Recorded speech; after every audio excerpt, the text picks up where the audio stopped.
Hi everyone, आज के lecture में हम टोटल इंटरनल रिफ्लेक्शन से क्वेश्चन सॉल्व करेंगे। क्वेश्चन सॉल्व करने से पहले हम टोटल इंटरनल रिफ्लेक्शन से कुछ बेसिक टर्म्स के बारे में डिस्कस करेंगे।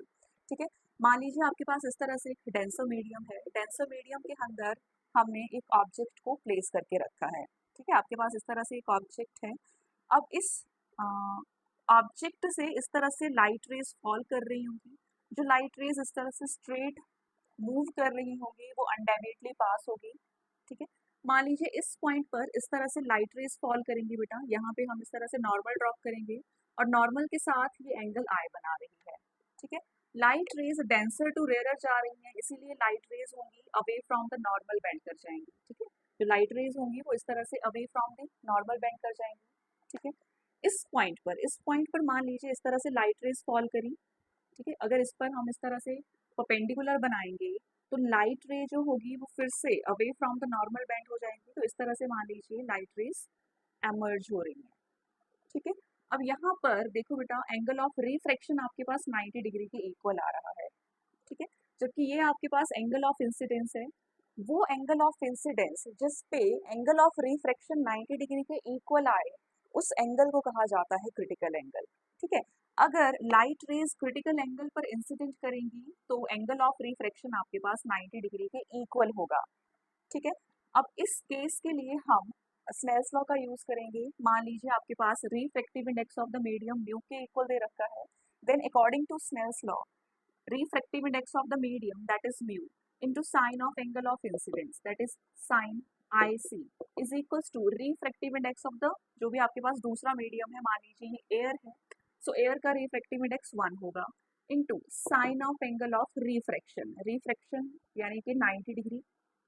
ठीक है, mu into sine I C is equals to sine 90 आपके पास 1 के इक्वल होता है, इसीलिए साइन आई सी आपके पास 1 बाय म्यू के इक्वल होगा। ठीक है, ये बहुत इंपॉर्टेंट कंडीशन है जो कि आपको स्नेल्स लॉ से मिलती है। ठीक है, अब देखो बच्चे, मान लीजिए यहाँ पर अगर इंसिडेंट रे क्रिटिकल एंगल से ज़्यादा एंगल पर अगर फॉल करेंगी तो इस केस में लाइट जो होगी वो सेम मीडियम पर बाउंस बैक हो जाएंगी। ठीक है, लाइट रे अब दूसरे मीडियम में नहीं जाने वाली, लाइट रेज की टोटल इंटरनल रिफ्लेक्शन हो जाएगी। ठीक है, तो ये बेसिक चीजें थी। अब आते हैं क्वेश्चन पर। क्वेश्चन में आपके पास गिवन है, a point source of light S is placed at the bottom of a vessel containing a liquid of refractive index 5/3. A person is viewing the source from the above the surface. There is an opaque disc of radius 1 centimeter floating on the surface. The center of disc lies above the source. The liquid from the vessel is gradually drained out through a tap. What is the maximum height of the liquid for which the source cannot be seen at all? Question में आपके पास इस तरह से एक vessel दे रखी है। ठीक है, इस तरह से वेसल दे रखी है जिसके अंदर हमने एक लिक्विड को फिल करके रखा है। ये आपके पास लिक्विड है, right.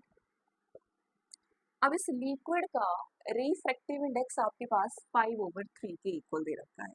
Refractive index of the liquid is 5/3। अब यहाँ पे हमने एक सोर्स को रखा हुआ है, लाइट सोर्स है आपके पास।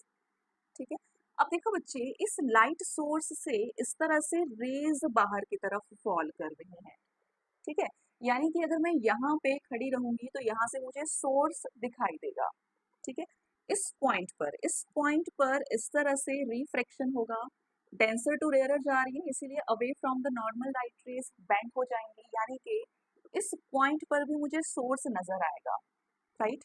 लेकिन यहाँ पर जितना मैं दूर जाती जाऊंगी एंगल ऑफ इंसिडेंस बढ़ता जाएगा, और मान लीजिए क्रिटिकल एंगल पर जो रे ऑफ लाइट होगी वो इस तरह से पास होंगी। ठीक है, 90 डिग्री पर पास होंगी। ठीक है, यानी कि इस पॉइंट पर मुझे सोर्स दिखाई देना बंद हो जाएगा। ठीक है, इससे दूर अगर मैं जाऊंगी तो इस पॉइंट के बाद मुझे लाइट सोर्स दिखाई देना बंद हो जाएगा। ठीक है, सेम यहाँ पर भी होगा। देखो बच्चे, यहाँ पर जो रे ऑफ लाइट्स हैं वो इस तरह से रेयरर मीडियम में जा रहे हैं, यानी कि यहाँ पर मुझे सोर्स नजर आने वाला है। ठीक है, लेकिन एक पॉइंट के बाद, इस पॉइंट के बाद जब angle of incidence critical angle से ज़्यादा रहेगा तो उस पॉइंट के बाद मुझे लाइट सोर्स नज़र नहीं आएगा, क्योंकि जो रेज ऑफ लाइट्स होंगी वो बाहर नहीं आने वाली। ठीक है, रेयरर मीडियम पे ये फॉल नहीं करने वाली। ठीक है, तो आप ध्यान से देखोगे कि इस ठीक है, यहाँ पे इस रीजन पे मुझे, अगर मैं इस रीजन से सोर्स को देखने की कोशिश करूंगी तो मुझे सोर्स नजर आएगा, लेकिन इस रीजन के बाद अगर मैं लाइट सोर्स को देखने की कोशिश करूंगी तो मुझे लाइट सोर्स नजर नहीं आएगा। ठीक है, अब आपके पास क्वेश्चन में इसी तरह का सिनारियो दे रखा है। आपके पास लिक्विड है जिसका रिफ्रैक्टिव इंडेक्स 5/3 दे रखा है। ठीक है, अब इसके नीचे हमने एक सोर्स को रखा हुआ है। अब देखो बच्चे, इसके ऊपर हमने इस तरह से एक डिस्क को प्लेस करके रखा हुआ है। ठीक है, आपसे पूछा गया है कि इस डिस्क की हाइट सोर्स से कितनी होनी चाहिए। ठीक है, इस डिस्क की हाइट इस सोर्स से कितनी होनी चाहिए ताकि हमें ये सोर्स नजर ना आए। ठीक है, तो देखो बच्चे, यहाँ पे मैं इस तरह से अगर लाइन ज्वाइन करूंगी, यहाँ पे अगर इस तरह से मैं नॉर्मल ड्रॉप करूंगी तो यहाँ पे जो रेज होंगी वो इस तरह से फॉल करेंगी, इंसिडेंट करेंगी। ठीक है, मान लीजिए अगर रेज जो होंगी वो क्रिटिकल एंगल पर इंसिडेंट कर रही होंगी तो जो एमर्जिंग रेज होंगी वो इस तरह से निकलेंगी। ठीक है, इस तरह से ये प्लेन से होते हुए पास हो जाएंगी। ठीक है, सेम यहाँ पर भी ऐसा ही होगा, इंसिडेंट रेज इस पॉइंट पर जब फॉल करेंगी और यहाँ पे अगर मैं नॉर्मल ड्रॉप करूंगी तो रेज जो होंगी वो इस तरह से 90 डिग्री पर एमर्ज करेंगी। यहाँ पर एंगल रहेगा आपका क्रिटिकल एंगल के इक्वल। ठीक है, हमसे इस हाइट की वैल्यू पूछी गई है। अच्छा, जो रेडियस दे रखा है, रेडियस आपके पास 1 सेंटीमीटर के इक्वल दे रखा है। ठीक है, अब देखो बच्चे, यहाँ पे इस केस में we know that sine of I C is equal to 1 by refractive index of the medium. मैंने आपको ऑलरेडी बता के रखा है कि अगर इंसिडेंट एंगल्स क्रिटिकल एंगल के इक्वल होता है तो जो आपके पास एमर्जेंट रे होती है वो 90 डिग्री पर पास होती है। ठीक है, और उससे हमें ये कंडीशन मिलती है, sine I C is equal to 1/μ के इक्वल। ठीक, so sine I C is equal to 1/μ। Mu आपके पास 5/3 के इक्वल दे रखा है तो ये बन जाएगा 5/3 and sine I C is equal to 3/5। ठीक है, ये अपने पास साइन आई सी की वैल्यू मिल गई है हमें। अब देखो बच्चे, ये अगर आई सी है तो ये एंगल भी आपके पास आई सी के इक्वल होना चाहिए। इस तरह से अगर मैं दो पैरेलल लाइंस बनाती हूँ, ये अगर आपके पास आई सी के इक्वल है तो ये दूसरा एंगल भी आपके पास आई सी के इक्वल रहेगा। ठीक है, तो ये एंगल आपके पास आई सी के इक्वल है। ठीक,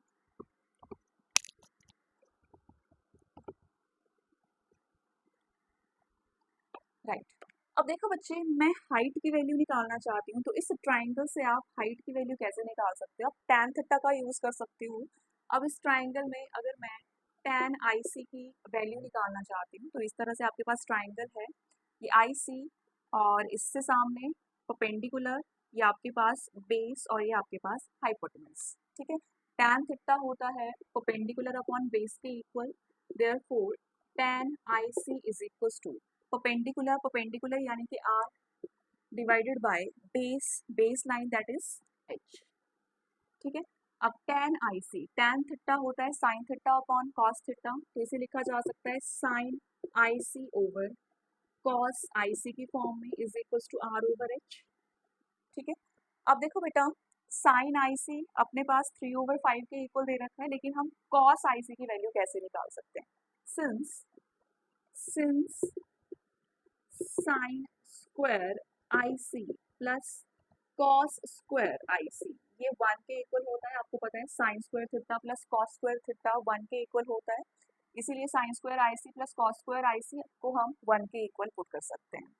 ठीक है, तो ये बनेगा cos square I C is equal to 1 minus sine square I C के इक्वल। ठीक है, और cos IC is equals to square root of 1 minus sin square IC।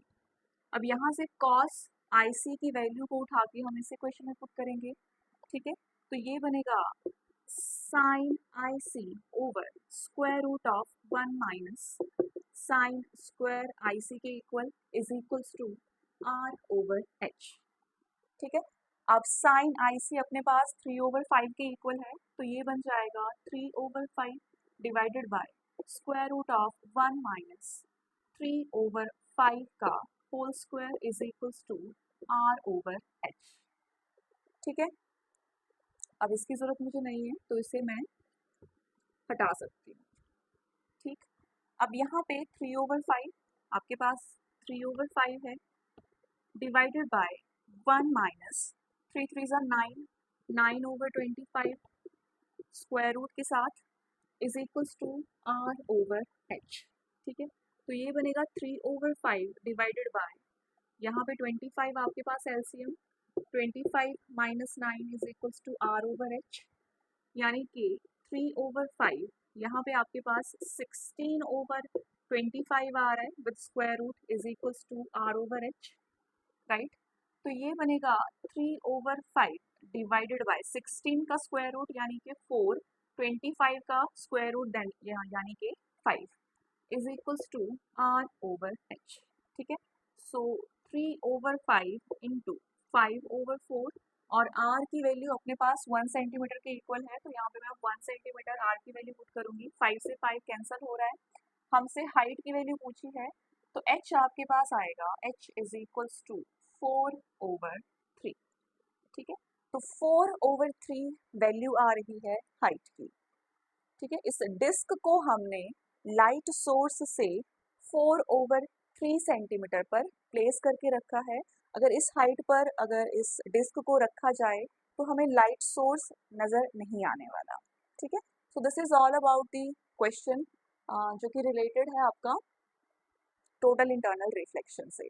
ठीक है, थैंक यू।